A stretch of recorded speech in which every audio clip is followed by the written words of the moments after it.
Good evening, everybody. Welcome back. Apologies for absences first, please, Vic. Thank you, Chairman. We have apologies from Councillors Rouse, Wild, Cathy Wells, Tom Wells and Wood. Thank you. Do we have any declarations of disclosable pecuniary interests or any other disclosable interests for any of the two items on the agenda? Thank you, Chair. In respect of item number 8, I work for a registered housing provider. Thank you. Any others? All good, thank you. Can we have confirmation of minutes of the previous meeting? We've got two lots actually, on the 23rd of September, so our last full council meeting, and also the EGM from the 18th of November. Could I have a proposer for those? Anybody? Thank you, John. And a seconder, Jeremy. Thank you. Firstly, before we get into the agenda, I've just a few announcements, just an update really. Just let me go through this. I want to begin firstly just by thanking everybody for the support that you give for your individual roles, and more importantly to our residents. It's certainly been a fast moving year since May, and I'm very conscious all of us are balancing council work with jobs, sometimes families and other commitments. The strength of this council lies in that shared commitment to public service, regardless of party or not, and I've been thinking more and more about this since my recent civic service. I know it was said at our EGM that it was felt that local government reorganisation may have distracted councillors from their work. I've not seen that. I've seen the fact that it is happening, but we've done the work towards it. I don't see councillors or council taking any less work because of it. In fact, the work done by this council shows the importance of our choice. We need to keep the council close to residents, and I believe we made the right choice by going with our residents' preference of 2 unitaries. One recent highlight was my civic service in Lower Broadheath. I chose to focus it firmly on community, on the volunteers, carers, teachers and local businesses and public servants who quietly keep things going. Our church, All Saints in Lower Broadheath, was packed with standing room only. Lower Broadheath is just one example of that, a growing village, very much a growing village, strongly rooted in place where people still show up for each other. But what I wanted to reflect in that service is true across our whole district. Wherever you go, town or village, you see the impact of the decisions that we make here and of the work you do on the ground as ward councillors. The civic year is also about using this role to support good causes. Earlier this year, as you know, I completed a 66-mile walk from Brecon to the top of Malvern Hills in just over 24 hours, raising funds and crucially awareness for Bonne Terre, an outstanding local charity providing alternative education for children in a farm setting. This year I've set myself a new challenge, running the London Marathon for the Stroke Association, a cause that matters deeply to me and my family. I mention it in this case not for sympathy or sponsorship tonight, but because they show how this council through its civic roles can shine a light on people and organisations who are changing lives. Of course, we're doing even more this year through our community fund, and it was great to see such a diverse number of community projects funded through this. Beyond the formal events and fundraising as chair, it has been a year of visits and conversations right across the district and beyond, from parish halls to community shops, schools, charities and local businesses, as well as civic services in neighbouring areas. In the last few weeks, I've attended a number of events, including Remembrance events, our High Sheriff service, and I want to give a special shout out to our current High Sheriff, Ian Smith, a good friend and someone who does an incredible amount of good work. On the lighter side, I've also just attended the Stourport Three Kings Parade and the reopening of Kidderminster Town Hall. Unlike a mayor, the chair is more of an ambassadorial role, visiting other areas of the county, sharing what we do well at Malvern Hills. I want to close by thanking members and officers for your work over the past year, often unseen, frequently demanding, but always essential. And finally, it seems weird to say this today, but a Merry Christmas to you all and all the best in the new year. We have got one more, we've got an EGM, but this is our last full council meeting of the year, so Merry Christmas. We have no public participation, so I'd like to go on to leaders' question time. We've got a question from Councillor Martin Allen. Thank you, Martin. Yes, thank you, Chair, and good evening, Council. Following me contacting Malvern Hills District Council asking why the agreed refurbishment of the lower High Street toilets in Utterton-on-Severn have not commenced in October this year as promised, I received an email from Malvern Hills District Council officer regarding these toilets, and I quote, "Discussions were held with Upton Rugby Club regarding their changing room facilities.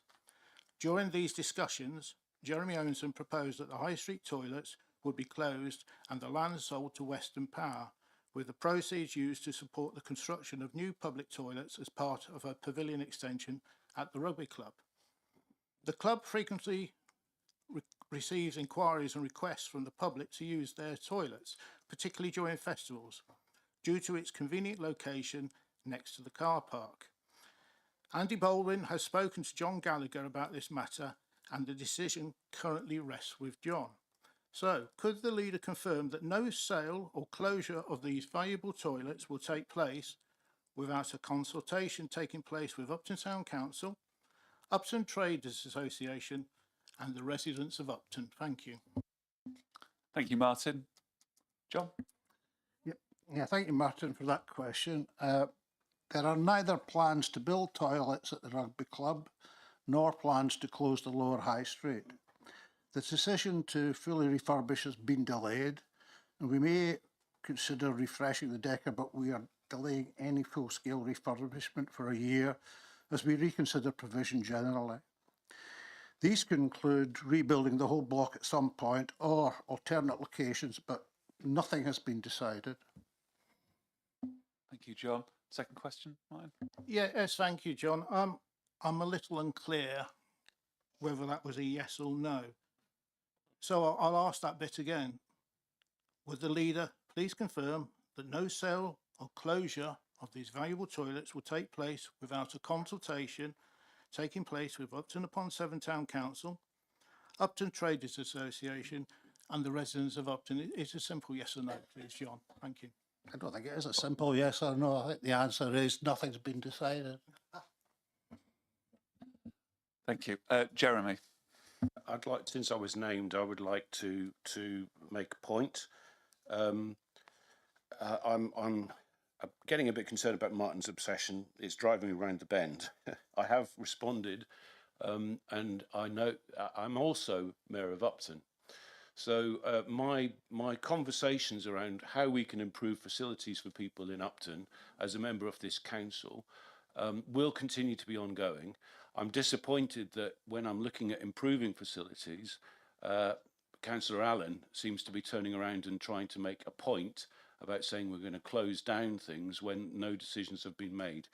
Every councillor should be looking to try and improve facilities, engaging with local organisations and engaging local councils to do their best. So I'm disappointed that this seems to be running on and on and on, despite clear comments that there are no plans to close the toilets.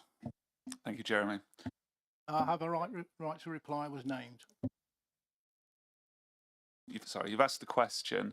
Is it possible to take that away from here and discuss it further in regards to... Okay, thank you. So, wrong button. Destination Zero review. Can I invite Councillor Owenson to move the recommendations in the report? Thank you. So this is the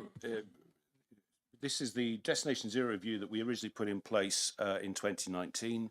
It was a 5-year plan, and we undertook to revise it in 5 years' time, which is what this review is doing.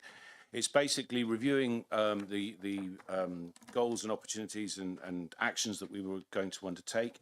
It also reflects changes to the services that we offer. So not only are we continuing towards reducing carbon towards net zero, but we're also starting to deliver new services for our residents. The example will be the starting of the food waste next year, which will require more vans, the extension to the depot to accommodate that, and things like the extension to the Malvern Theatre. So it's only right that we continue to review the Destination Zero plan going forward. This was done through the Environmental Committee, Environment Development Panel. I think it's all a good plan, and I've no hesitation in recommending it to the council. Thank you. Can I find a seconder? Thank you, John. Yeah, I'll second it. Obviously, because I'm chair of the PDP Environment Panel, I would just like to recommend this report. It's extremely detailed. It's a robust report, and it's a realistic report going forward. And as the nearer we get to, and it's realistic in the fact that as the nearer we get to Destination Zero, the harder it will be to achieve it. But it is moving in the right direction. We are taking on new challenges. I say we review it on a regular basis, and we will be leaving a good legacy for the next administration to take forward. So I'm gladly second this. Thank you, John. I'd like to open up the floor for any questions which can be dealt with either through Jeremy. We've also got our the officer Ian Edwards with us as well this evening. Any questions? Thank you, Mark. Just to say, as part of the Environmental Policy Panel, I fully support this refresh of Destination Zero. Particularly like to thank Matt and the team for all their hard work. I know it's been kind of 12 months or so in development. I just think it shows us as a council's commitment and the importance of addressing climate change mitigation, given that the last 4 or 5 years we've confronted 4 of the 5 top hot summers.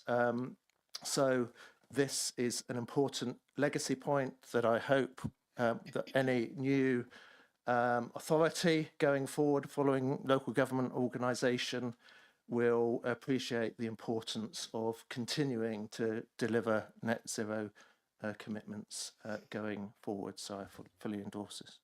Thank you, Mark. John? Thank you, Chair.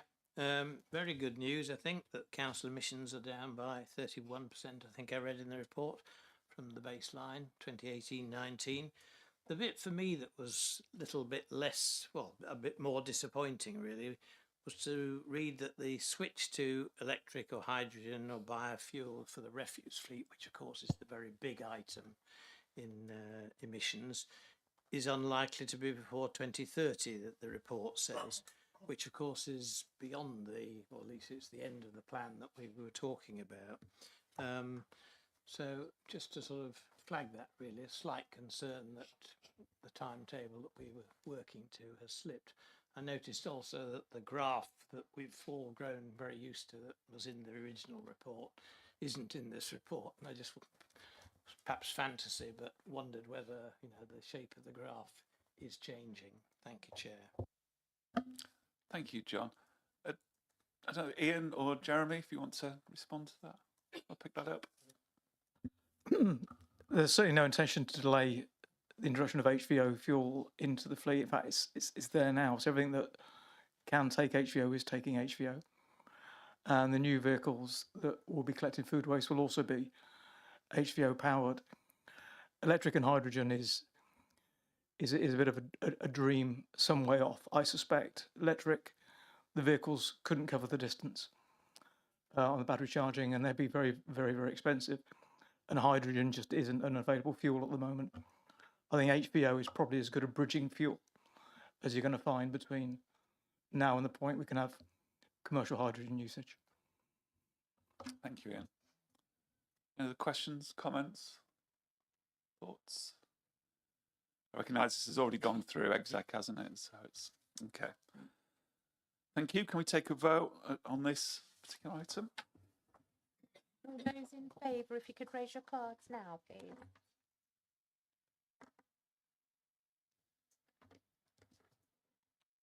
That's unanimous.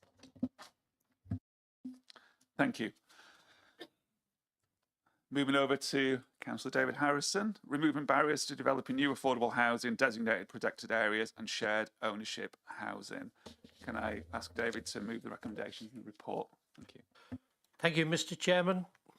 And thank you for the report that is below you here, and also thank you for my councillor friend behind me, who has done an awful lot of work on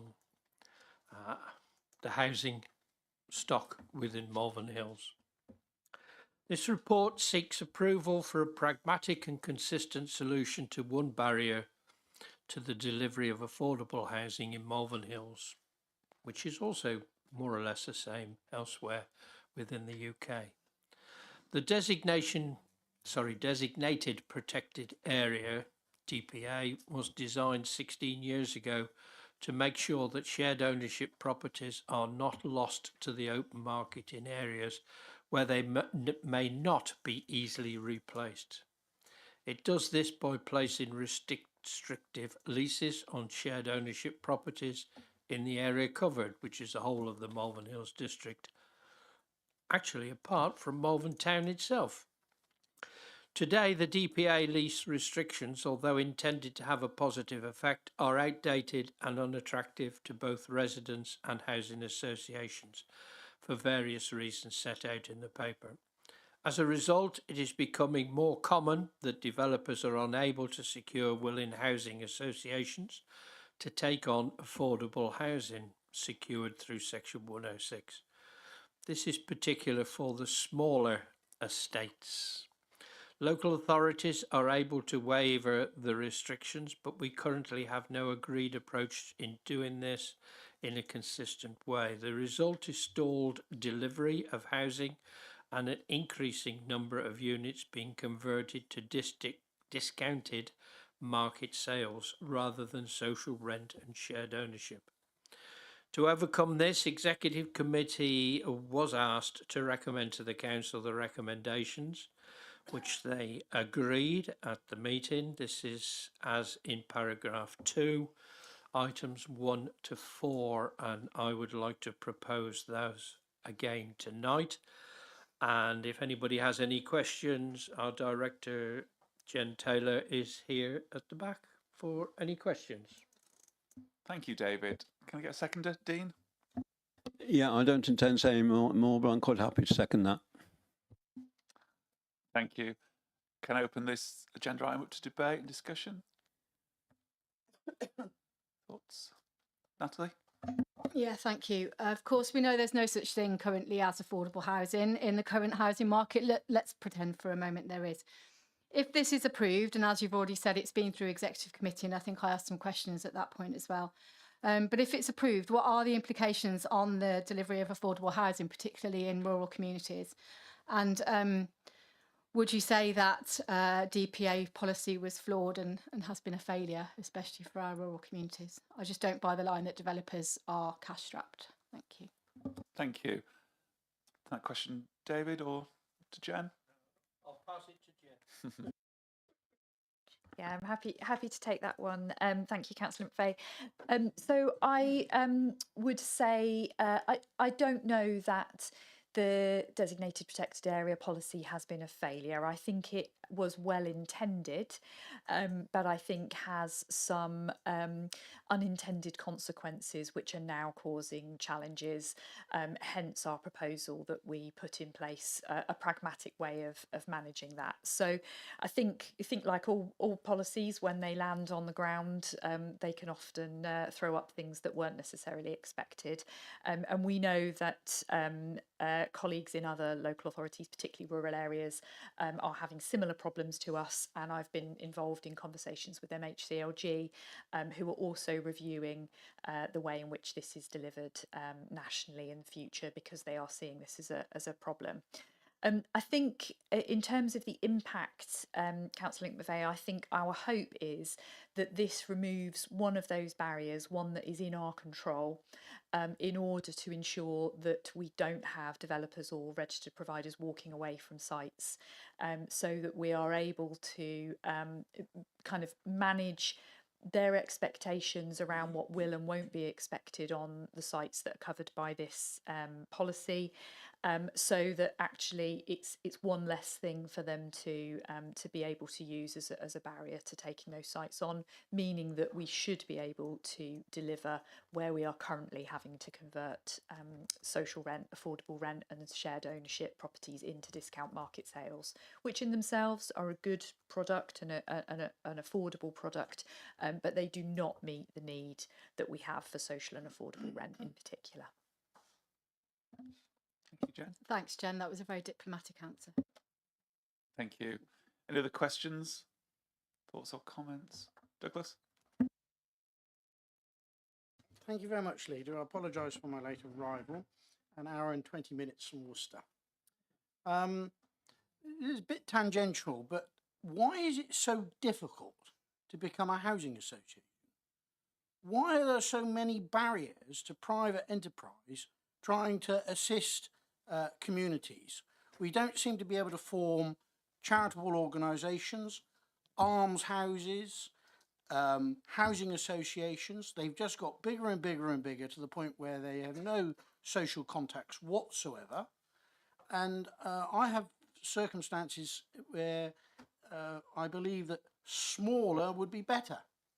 And the whole process of, going back a bit, used to have building societies which weren't permanent. They were put together to build a set of houses for some people, and then they dissolved themselves. And we don't have that anymore. We don't have the ability to get into the market and actually provide for our communities. And I have tried desperately to understand why it's so difficult to actually, for a private landlord to change himself into a housing association. He might have 50 or 60 properties, but he cannot seem to get into this closed shop that the housing associations run. More comments only. That's fine. Thank you for that. Thanks for airing that. Any other comments or thoughts? Chair, good evening everyone. It's a very small point really, but looking through the additional documents, the Appendix 1 and 2,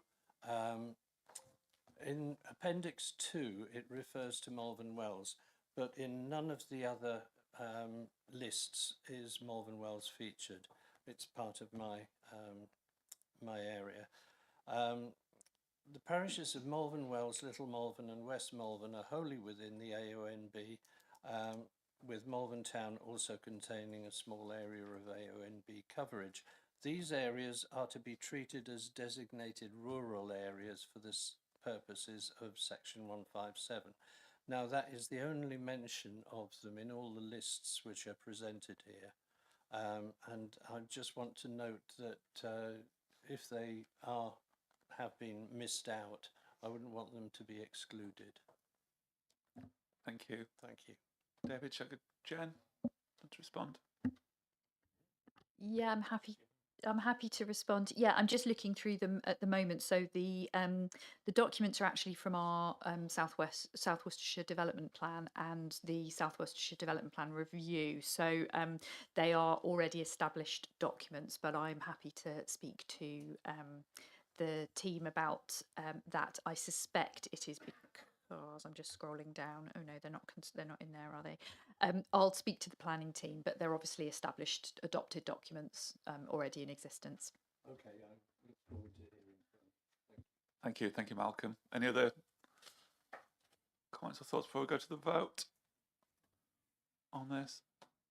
Okay, so it was items 1 to 4, was it, David? Yeah, Great. Fantastic. All those in favour, can you raise your cards now?